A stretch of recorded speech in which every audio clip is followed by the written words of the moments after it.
Well, hello and good morning. Welcome back to Missouri. Welcome back to Cleburne. So I thought I'd take you around and show you some of the trails that I've worked on. I'm trying to connect this side. I live on the eastern side of the property of the 17 acres. I think there's probably about 4 acres here, maybe three to 4 acres on my side. I call my side Cambridge because I have the library, university, the Love Shack library. So we became Cambridge. It's just easier for me to work on the property and divide it up into sections and then to let my family know which section I'm working on. So right now I'm working on Cambridge, which is where my compound is. So I'm gonna switch the camera around and show you all the things that I have come across from the forest. So we'll just start down here by the gardens. And I've been working on a way to get across my yard without walking across my yard. So all of the bark that you see, I've carried down from the forest floor. It has come from dead trees. Bo is barking at the, that's an American black vulture. So I have to keep moving or he'll think I'm dead. Not really. Okay, so a lot of the green that you see on the left and the right, that's moss-covered bark and moss-covered rocks. And I bring that down very carefully, place it, because this is the flow of water that leads down to my pond, and I prefer that it go through moss. It's just what I want it to do. And we wanted to bring the fairies back out, so we brought those back out. Yesterday, I had a great deal of fun bringing them out. I really missed them. They sat in the shed. As one of my subscribers said, they went to Arizona for the summer. Okay, so more bark and rocks. We have 3 types of rocks here. We have limestone, chert, and one other, and I'm sorry, I can't think of it right now. So I just use rocks that I find in the forest. And then this cuts across the compound, goes over to where the animals are. And then you get a bit of a nicer path right here around the houses, around the camper and the house. Okay, and then this is kind of the beginning. This is sort of the center trail that leads to the forest. Now the forest is everywhere, of course, with the compound, not even in the center. The compound sits on the eastern side. And then there's several ways you can go in, but I have made one main entrance over here. As you can see, it's pretty clear cut. The difference between a forest and woodlands is that a forest has a much thicker canopy of trees over it, and very little, just sort of scrub brush will grow underneath. And that's what you're seeing. Any of the green that you see in the foreground is just scrub brush. It doesn't produce berries or anything.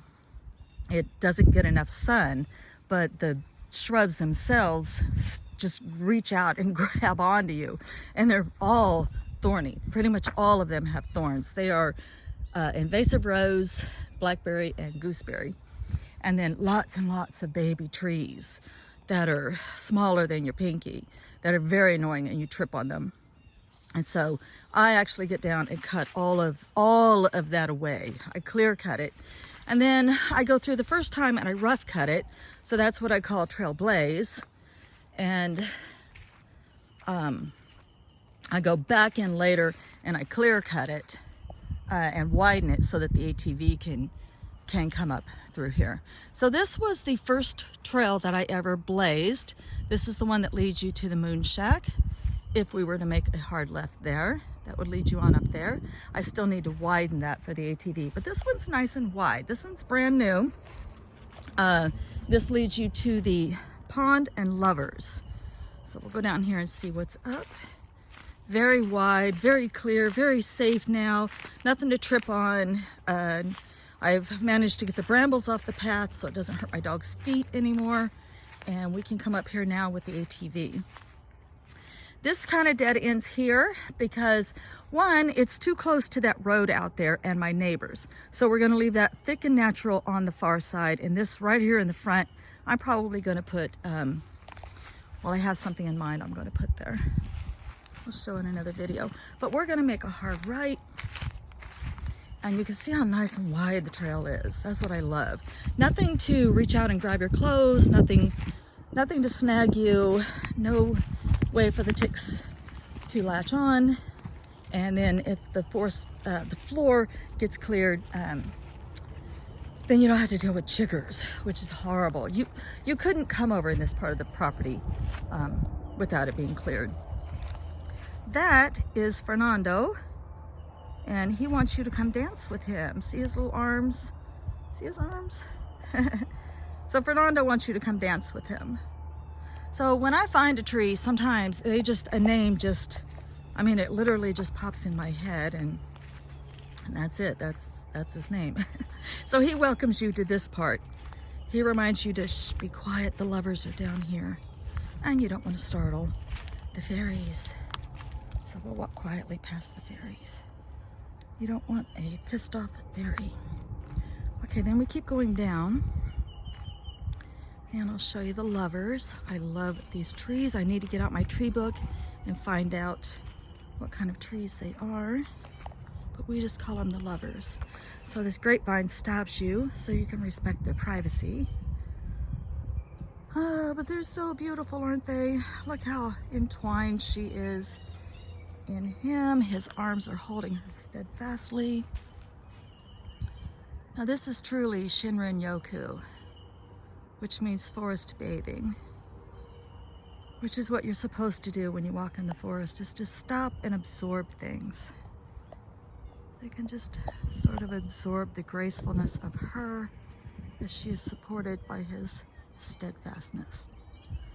Okay, and then over here, I put in a roundabout. If we make a left up here, we could go ahead and cross the pond over into Sussex, where my kids live over there. But today we're gonna take the roundabout because everybody loves a roundabout, right? Nice and wide for the ATV. And there's another trail right behind me, but we're not gonna go on that today. I think you've already been on that one. It takes you around the pond. Okay, so now we're back up here. So I'm gonna show you what happens when you make a left. So now we're back at this spot, and we're gonna make a left instead of going forward. And this was the original trail. It hasn't been widened. It has been clear cut a little bit better, but I still need to widen it more for the ATV. But this is the oldest trail. But if you make a left before you hit the moon shack, you're in the newest trail. This is where I get my garden soil. And that is Rudy, who greets you to his hill. Rudy's a very nice guy. So this one hasn't been cleared up enough for Bo, because any thorns on the trail floor will hurt his paws. You have to go under here. So you can see this one still needs a lot of work. Thankfully my husband's coming home this weekend. We're going to a swap meet, and then we're just gonna play on the property and have fun. So this trail winds you up where I took you the other day, and then we discovered this whole grove of down trees. So what we figured was this was done by the utility company back in probably the 1950s, when utility lines were first put in, and they had to cut the trees and put them somewhere.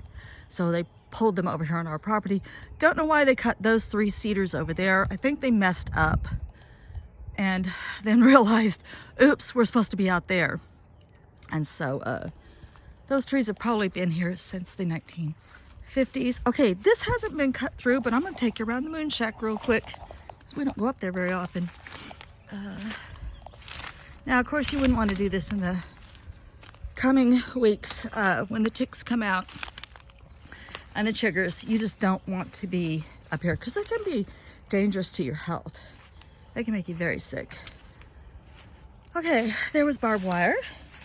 We didn't even know that was here until I came around and cleared up here. This old shack that we call the moon shack.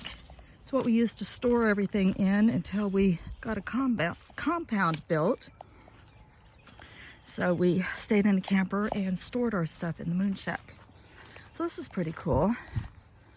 There's a little trail that juts off this way, but I'm not gonna clear any closer to that because there's a road right there, and I don't want that clear cut. I want something between us and the road. So I'm not clearing any closer to the road. I've been finding people's trash and putting it in one spot so I can pick that up. But I did used to be afraid to come up here by myself. But the woodland creatures we have mostly are not that harmful. We do have snakes. You're not going to see any right now. They're still in hibernation, but I always wear boots.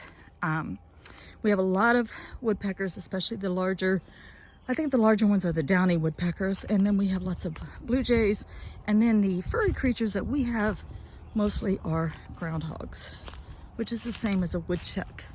Some people call them whistle pigs. And that's it. Now we're back. So those are my trails, and I'm so happy that you came up here with me for this little bit of shinrin-yoku, or forest bathing, and spent some time up here with me today. Hopefully you're feeling amazing, and we will talk again. Love and light.